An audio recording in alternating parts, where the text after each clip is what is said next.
I'm Karen. Standing in the Grand Oak Room of the Langston Hotel, I watch as the room falls into an eerie silence. Jared, my once beloved husband, stands there, his face ashen, and Amelia, the woman who came between us, looks like a cornered animal. The truth has just been laid bare, and the air is thick with the weight of it. I remember the days when my life seemed so stable. I grew up in a small town in Ohio, where my parents, John and Mary, were hard, working, and honest. Dad was a mechanic and Mom was a schoolteacher. They instilled in me the values of integrity and hard work. After graduating from law school, I moved to Chicago to pursue a career as a corporate attorney. That's where I met Jared. Jared was a regional manager for a large tech company. He was 38, charming, and seemed to have his life together. We met at a business seminar. He approached me with a confidence that was both alluring and reassuring. Our relationship progressed smoothly, and we got married when I was 32. We had a beautiful wedding in the mountains of Colorado, surrounded by close friends and family. For the first few years, our life was idyllic. We bought a nice house in the suburbs, had a new car, and even adopted a couple of rescue dogs.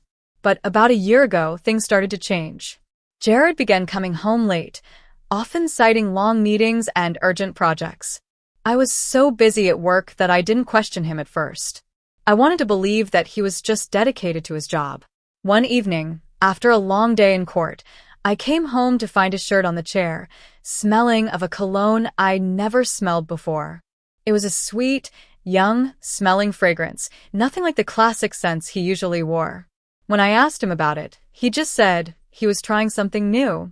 Then, I got a message from my old law school friend, Lisa, who worked in the legal department of Jared's company.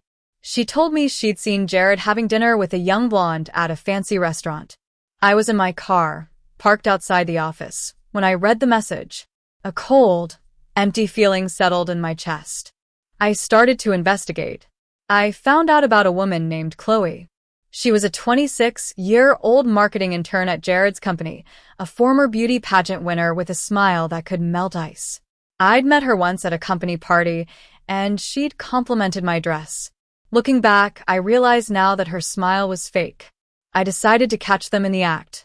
One Wednesday night, I went to the restaurant where Lisa said she'd seen them. And there they were, Jared with his hand on Chloe's back, whispering in her ear.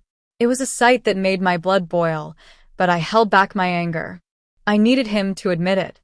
A few days later, I confronted him. He tried to brush it off as a misunderstanding, but I had the evidence. I showed him the texts and emails I'd found on his laptop. He finally admitted that they'd been having an affair. I was devastated, but I was also angry. I packed his things and told him to leave. I thought that was the end of it. But 6 weeks later, he came back, soaked from the rain, with a look of panic in his eyes. He told me that Chloe was pregnant and the baby was his. I felt a strange calm wash over me. I asked him what he expected me to do, and he had no answer. We started the divorce process. At the meeting with the lawyers, Chloe came with Jared. She was wearing a tight dress, and her baby bump was starting to show. Something about her behavior seemed off. She kept checking her phone and seemed distracted. A few days later, I ran into Tom, Jared's college roommate and best man at our wedding. He pulled me aside and told me that he'd had a fling with Chloe before she joined Jared's company.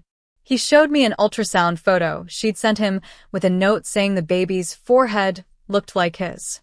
I knew I couldn't let this lie continue.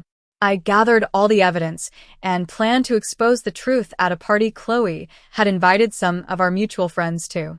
It was the same place where Jared and I had celebrated our 5-year anniversary. On the night of the party, I arrived early, wearing a black cocktail dress that always made me feel powerful. Tom was with me. When we entered the room, all eyes turned to us.